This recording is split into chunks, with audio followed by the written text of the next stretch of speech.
Welcome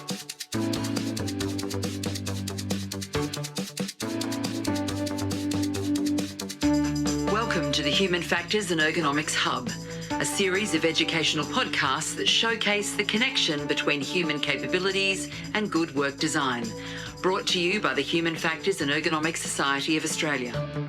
Hi, and welcome to the HFE Hub. I'm Sharon Todd, and today we're talking about extended reality simulation. In this podcast, my colleague, Dr Robyn Coman, will be talking with Grace Kennedy and Dr Shiva Pedram. Dr Robyn Coman is a physiotherapist, ergonomist and senior lecturer in the School of Health and Society at the University of Wolllongoing. Grace Kennedy is a systems engineer and human factors professional with Acema, with 15 years' experience in infrastructure in rail, healthcare, manufacturing and defence sectors in Australia and the UK. And Dr Shiva Pedram is an experienced user experience research specialist and service designer, specialising in human-computer interaction and service design within emerging technologies. What is extended reality? Thanks, Robyn. So extended reality is an umbrella term that encompasses several different forms of immersive technology, including virtual reality, VR, augmented reality, AR, and mixed reality, MR. And each of these technology alters our perception of the world in different ways. So virtual reality, this technology completely immerses users in fully artificial computer-generated environment, mainly through the use of VR headsets. Obviously, we can use other platforms, but you can get the best VR experience usually through the VR headsets. And it's used for a variety of applications, from gaming and entertainment to training and education, which allows users to interact with a completely virtual world. And then with augmented reality, AR, which overlays digital information on the real world, physical world, typically using smartphones or AR glasses. This can enhance everyday tasks, provide interactive learning experiences, or display information in a context-sensitive manner. For example, AR can project a repair guide over a broken appliances, or provide a real-time translation of the text in the environment. With mixed reality, MR, we are actually combining the elements of the both VR and AR and creating environment where physical and digital objects coexist and interact in real world. Mixed reality allows for more complex interactions with high degrees of integration between physical world and virtual objects, which can be particularly useful and helpful in industrial design, complex system maintenance, and advanced educational tools. Yeah, thanks, Shiva. And also, I think from a human factors ergonomics point of view, it poses a bit of a conundrum here because, as HFE practitioners, we're very used to focusing on the system, which includes, the people, the tasks, the processes that we're doing, and the technology. And then within that, we're also concerned with the context or the environment of the system. And so within XR, it's interesting because, what is the environment here?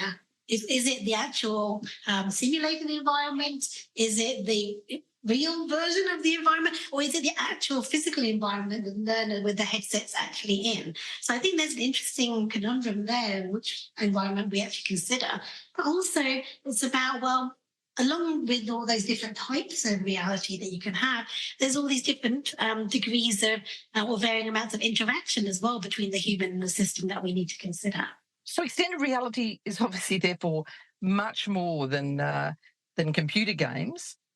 So what do you see as the value of extended reality solutions? So I think, one of the biggest value is computer games, because undoubtedly it is the biggest market for XR applications. And we can't get over the fact that, as well as learning about how humans behave, there is part of life that is about enjoyment and entertainment and the actual user experience here. And, I think enjoyment and entertainment are part of a life well lived in some ways. But we have to also be very careful that we're not consumed by that world. And, I guess if anyone's played in VR before, it's very easy to get lost, not lose track of time in that virtual world. But I think in other applications, it can be really, really useful. And there's a whole lot of different value points that can be brought up here.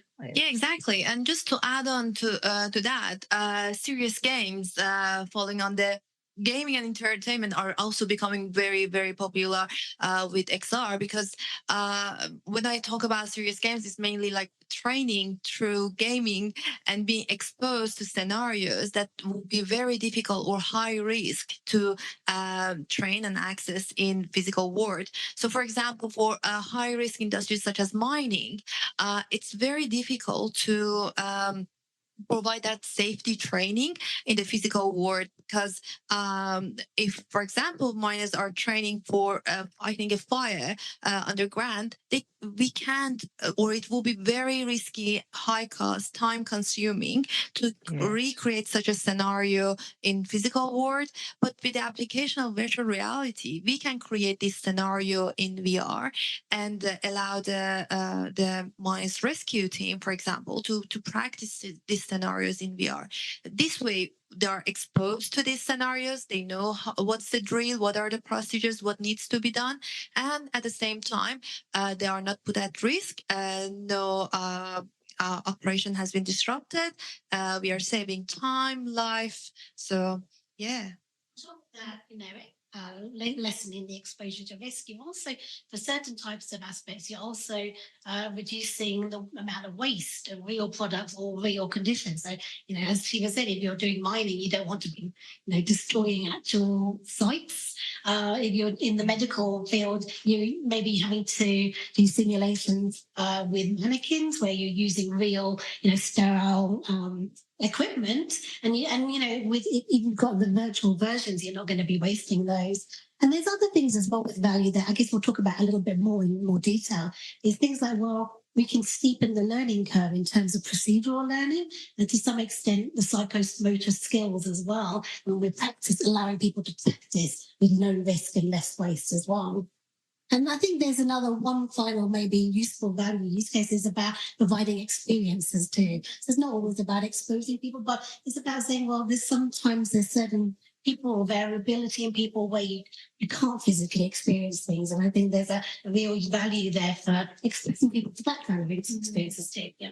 Great. So it sounds like there are many or much value in the use of extended reality. Can you provide us with some examples of how you've been using it in your work and in your research? Yeah, one less obvious application of extended reality is its use in delivering mental health care.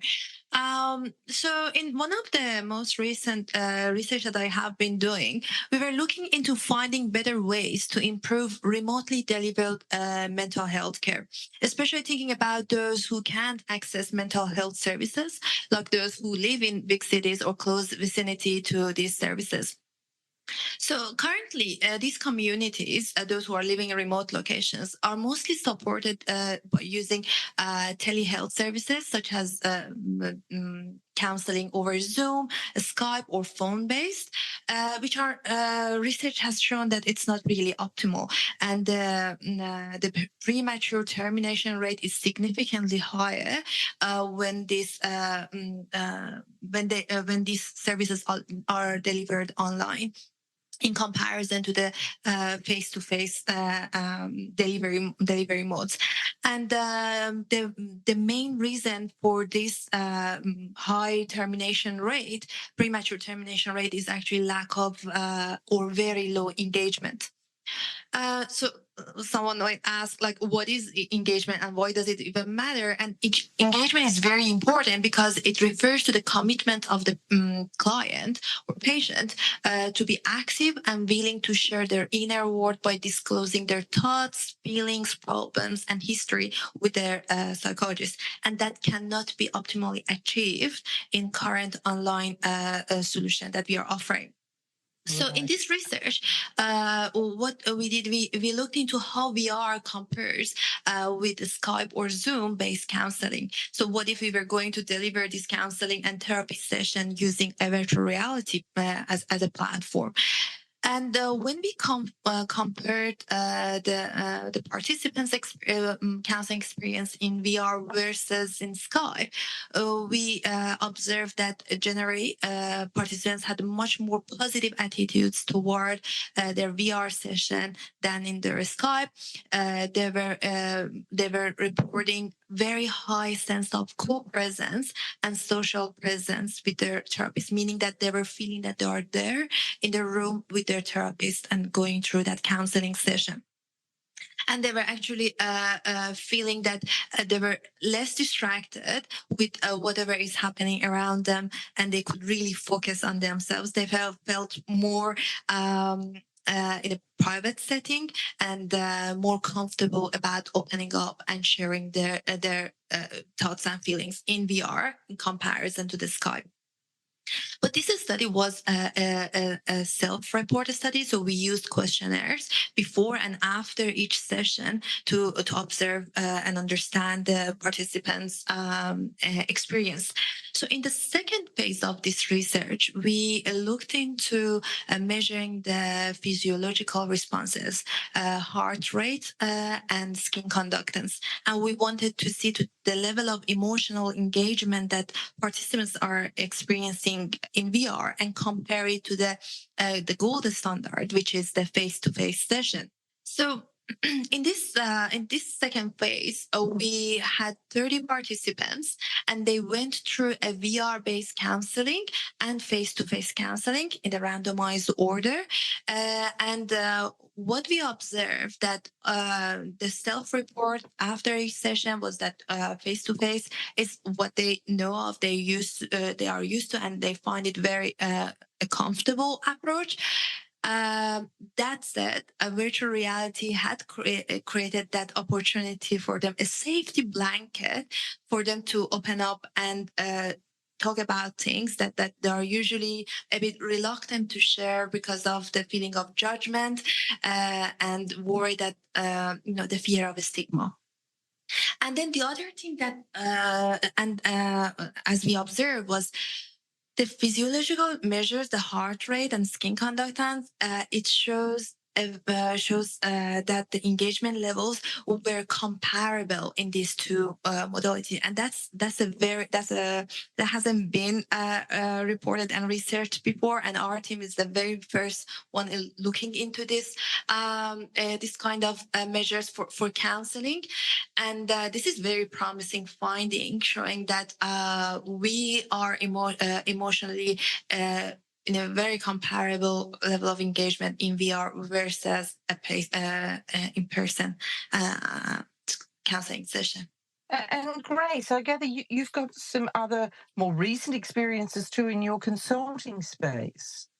Yes, thanks, Robyn. So it's a little bit different because I know we're talking about XR and simulation of training, but in this case study that we've been doing with Acema, it's been looking really at how the public's behaving. So where you can't necessarily train people before they, experience things. And so in Acema, we've been doing some work with the Department of Transport and Planning in Victoria, looking at piloting the use of VR to explore different design options.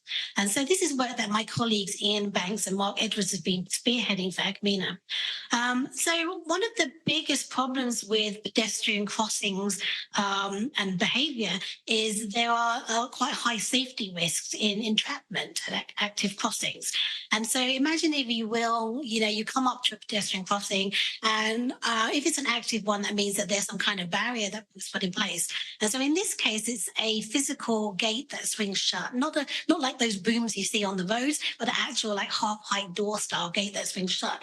And so for various reasons, there might be situations where a person actually gets trapped between the two gates whilst in the rail corridor.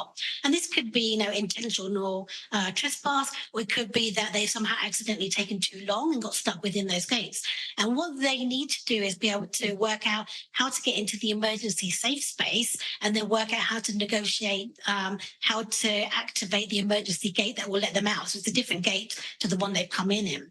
And so what we really looked at was bringing in members of the public to trial different types of design at these pedestrian crossings to really identify what was their behaviour. So how did they navigate the crossing? What kind of, what did they notice about the signage? How did they actually, when they realised they were in a risky situation, how did they work out where the emergency, what the emergency procedure would be, where the gate is? And then how did they identify how to interact with that gate, right? So how do they work out where the buttons are to open it? And then do we push, do we pull the gate? Where is the gate as well? And so there's a number of different things that could be altered in terms of the design. And so I thought what was really interesting with this project that Acema was doing was they were combining not just the observations and the quantitative aspects, but they were actually asking the users to give a verbal narration of what they were looking at and what they were seeing, so you could get a more nuanced idea of what their behaviour and their decision making was.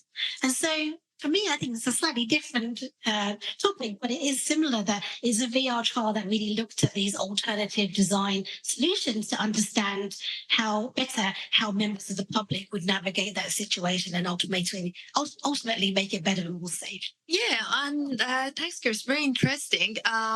If I want to add one more example, maybe at how we look into the application of VR for training, I can talk about the project that me and Grace we did last year at University of Wolllongoing in collaboration with Vantari VR, where we looked into application of virtual reality to train medical students.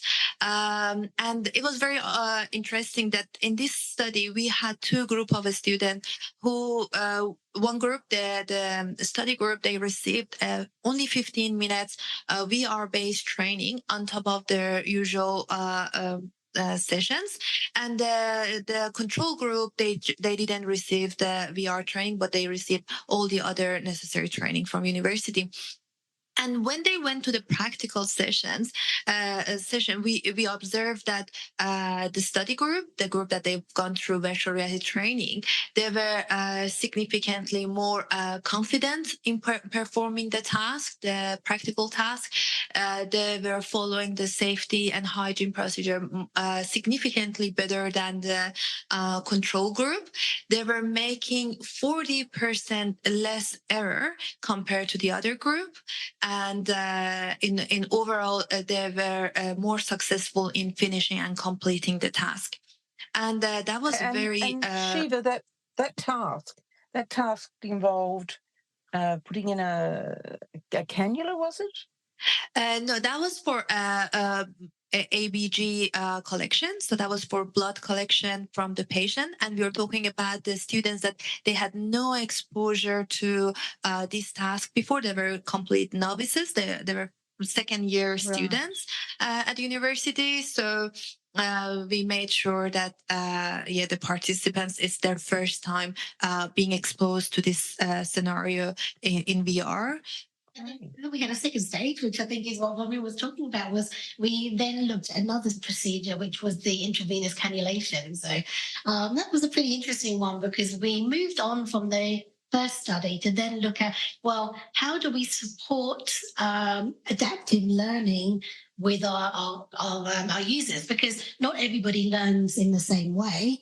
And in some cases we found in the first phase that students weren't necessarily sure what they were doing wrong when they were doing things wrong. All they knew is that the simulation wasn't progressing. And so what we realized is that we could work with the VR developers and with the lecturer to really identify, well, what is the learning outcome that they need to try and provide them with I think we would call it like an avatar that's within the simulation that would support their learning if they had trouble. And we did it in such a way that they could, press a certain button to activate the ghostly care that would show them physically how they were to do the task and with which equipment as well. And I think that really helped to cement a little bit more of the learning and outcomes for the students, but also to get over the, sometimes it feels that there's a little bit of a learning curve for VR controls in itself. And so students don't often know how to pick things up or how to engage with different objects within virtual reality. And it helped a lot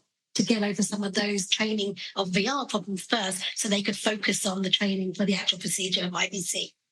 Yeah, and in the first phase, what we understood that the students were saying they missed the presence of the trainer or lecturer in the whole VR experience. They were loving it. They said like, this is really good. We can take our times. We can make as many as mistake that's needed for them in order for them to master the process. But they wanted to have a lecturer or someone expert in there with them in order so they can ask questions. So with the phase 2, with the introduction of that adaptive learning and the ghost guide in the VR, we tried to fill the gap. We didn't want to have the lecturer full-time available in the VR space, but rather to create that the presence of the lecturer, but in the form of a guide and help. So wherever the student feels that they need assistance, they can press and some form of help will be there for them to guide them through their learning experience, because we want them to explore and learn from their own mistakes, but we didn't want them to feel stuck. Well, that's really interesting work that you're doing. Has there been any unexpected findings that you've seen in this work? Yeah, I think anecdotally, there was something that I noticed that was probably of interest for our HFE practitioners. And that was really the behavior of the users when we're designing these VR environments. So we noticed that some of our user group were either experienced gamers or they've had experience with VR before. And you could quite obviously see the way they tackled tasks and the way they interacted was very different, not just because they were more familiar, but even things like, well, our gamers tend to go straight into the environment and look around and take stock of whatever's going on in the situation environment. And so they would start with that first, whereas sometimes with our with our more novice users, they would be very stuck on not moving their head specifically. So they might not see that, where the sharp spin was, or they might not notice where the patient was even in the first place. So there's an interesting, dilemma, I think, on how we create these training environments as people become more and more digital literate and more involved in like gaming and VR. Then we'll find that the nature of the training needs to be a little bit different. So I think that's an interesting point in terms of designing things for our future workforce if we are going to go to a world where, more people are in VR. Also, there's this perception that with the older demographic and also those who have, they are expert in the field, they might benefit from virtual reality-based training as much. So in one of my studies, I actually looked into the effects of age and industry expertise on trainees' state of mind, learning experience, and the outcome of learning from the virtual reality-based training. And this was especially for mines rescue training. So we know that mining industry is such a traditional industry, and the expectations was like these miners, they might not benefit from VR-based training. So in this study, I actually interviewed and collected data from 284 mines rescue brigades, and they attended VR-based training sessions along other form of training. But what we observed that in this study, we had miners aged between 24 and 64 years old, and some of them had over 40 years of mines rescue experience. And the result of the study shows that regardless of their age and their mining experience, they all had a very positive learning experience in VR, and the knowledge retention and also knowledge refresher sessions were very successful. So it didn't really matter how old the participants were or how many years of experience they had.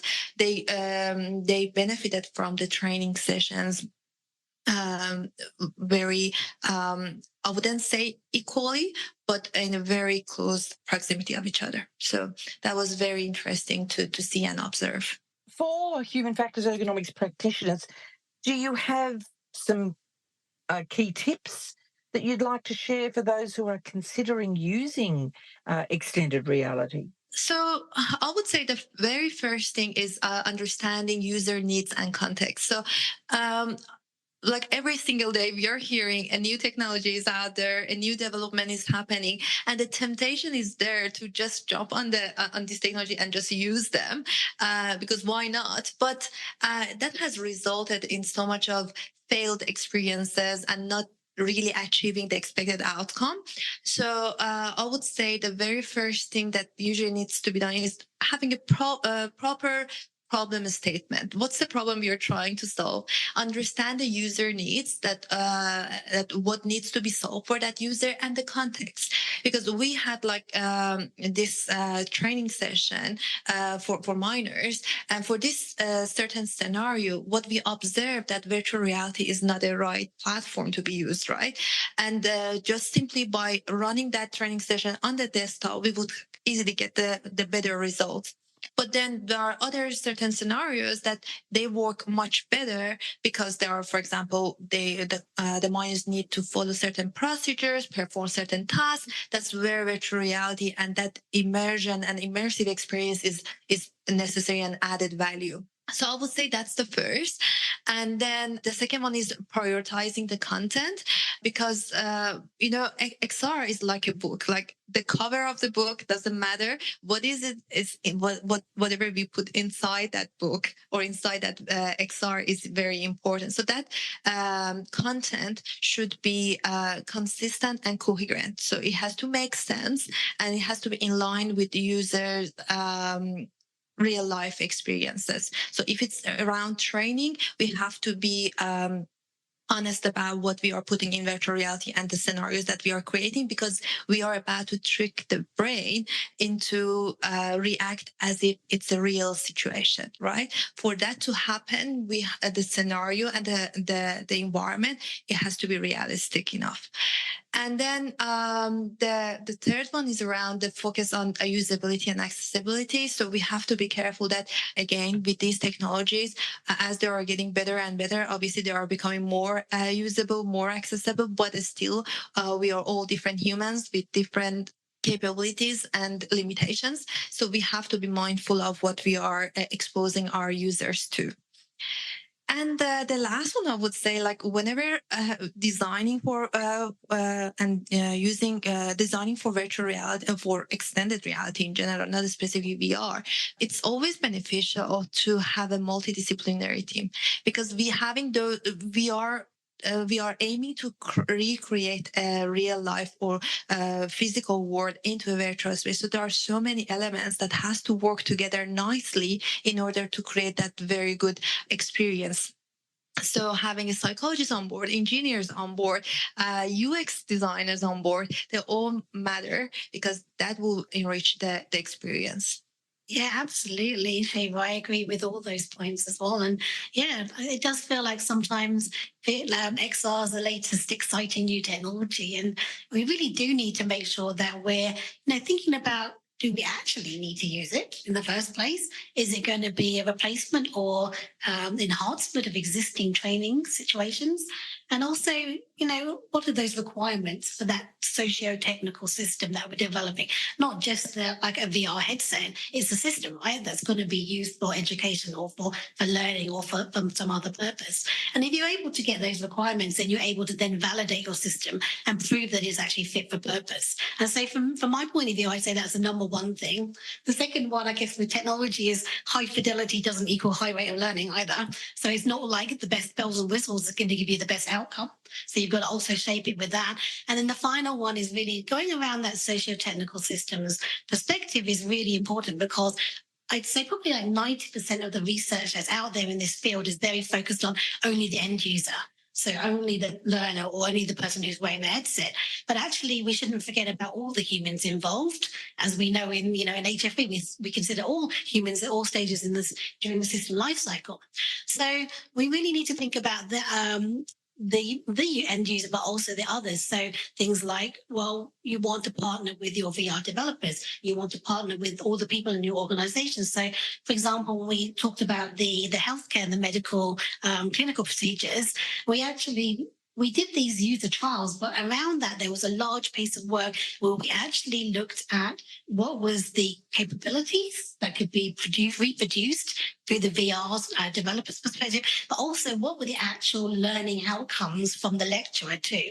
And so let's not forget about the purpose, but that all the humans are involved within our VR socio-technical systems. Well, thanks, Grace and Shiva. That gives a great basis for how we could be using extended reality. Is there anything you'd like to add about any barriers that there may be to introduction of using extended reality? Yeah, very good question, Robyn. So I would say maybe the biggest barrier could be content availability. Like at the moment, there is a high cost associated in creating a good content. And usually the companies, they own that content for themselves. It's not open source or open access. So we might come across that, for example, if there is a like surgical training content for on VR that can be only accessed by the owner and the other university or the other hospital that they want to use or access that content, they have to pay or recreate that content. So these contents are not open access for now. So I would love to see that in future there was like a digital library for VR where everyone can access it. So I would say the cost associated with creating a good content, that can be a biggest barrier for now.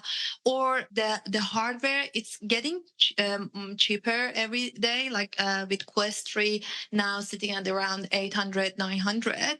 It's becoming much more reasonable, but like Apple with its latest XR headset, they are talking about, they cost about $6,000, which is, it's very, very expensive. Significant barrier. And yes. yeah, and another point is around, which is not an obvious barrier, but it's something that we have to be really mindful and think about, is privacy and security concerns. There are some significant gaps in privacy laws that do not cover the type of physiological and biometric data that will be available from virtual and augmented reality environments.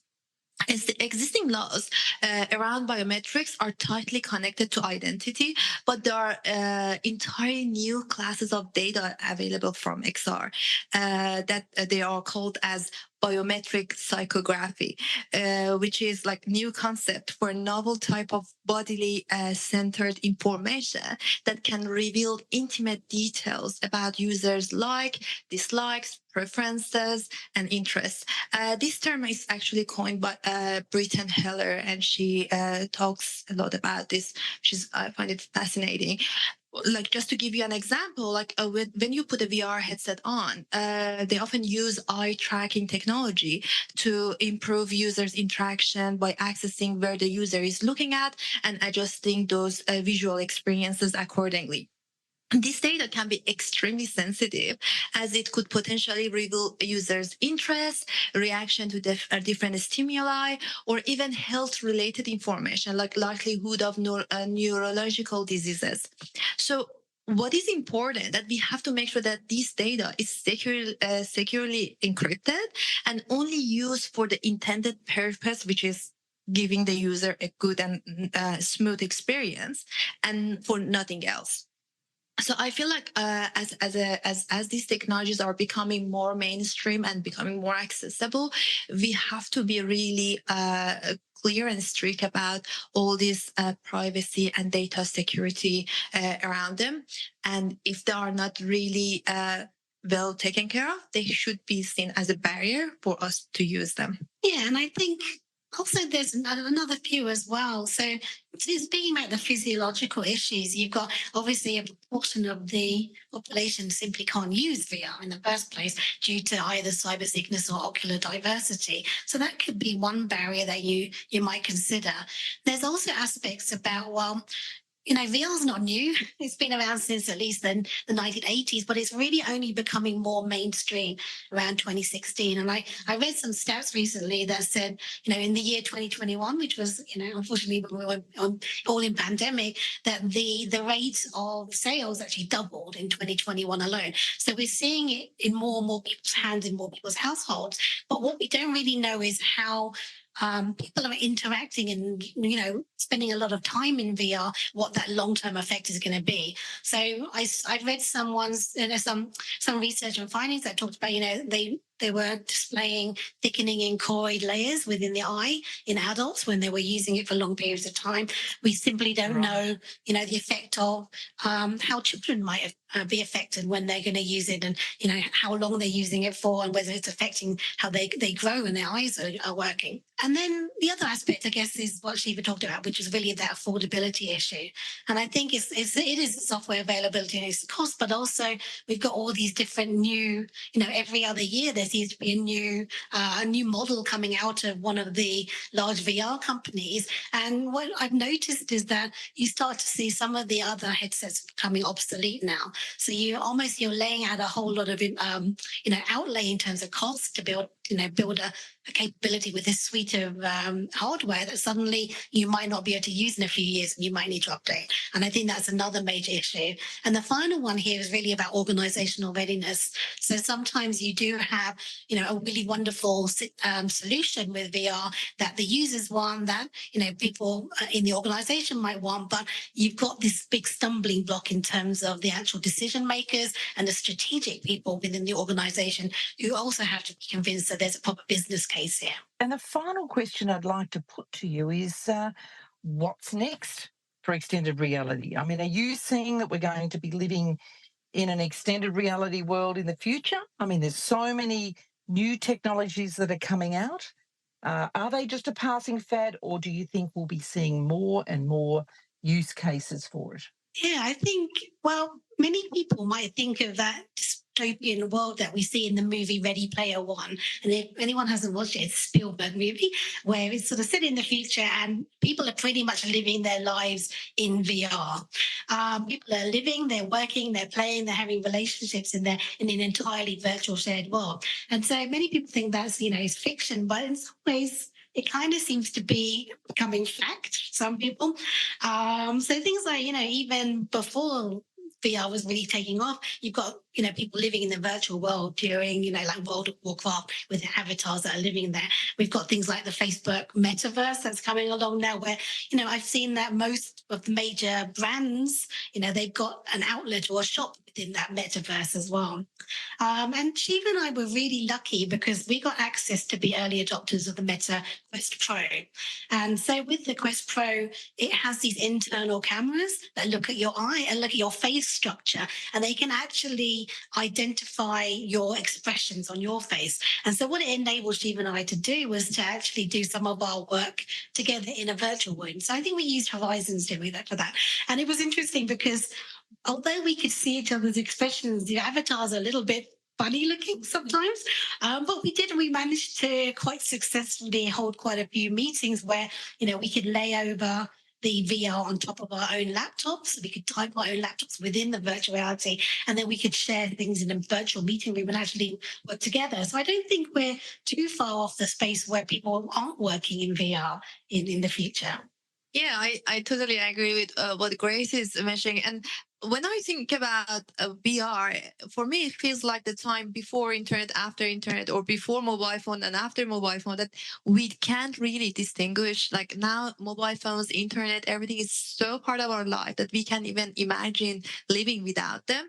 And I feel like as the technology is becoming better and better, and especially with having AI now coming to the mix and the integration of all these platforms and capabilities, this is going to be part of our life, and we are going to be using this for a number of reasons, for fitness, for accessing like information on the go, or even like increase productivity and work. Yeah, the future is coming, and I feel like it's going to be very, very bright. Yeah, and also I think one of the big use cases that I'm seeing really in engineering is the use of, well, digital engineering and simulation of the digital twins. And so there's a lot of work going on in terms of, simulating the physical system or the hardware and the software infrastructure. But actually, we could start to be exploring the digital human within those digital twins. And what that enables us to do is really to start getting that human view in and human trials earlier in the design of your system. So essentially, in human factors, we're all about that, but this will enable you to, have user trials that don't have to wait until you've built something physical. So you can be trialing things at very low cost very early on while you've still got flexibility in that design. It's not going to cost as much as if you waited till you're pretty much almost built to try and change things. Thanks for joining us at the Human Factors and Ergonomics Hub, brought to you by the Human Factors and Ergonomics Society of Australia, where human-centred design really matters. If you like this podcast, make us your favourite in your podcast app. We look forward to chatting with you next time.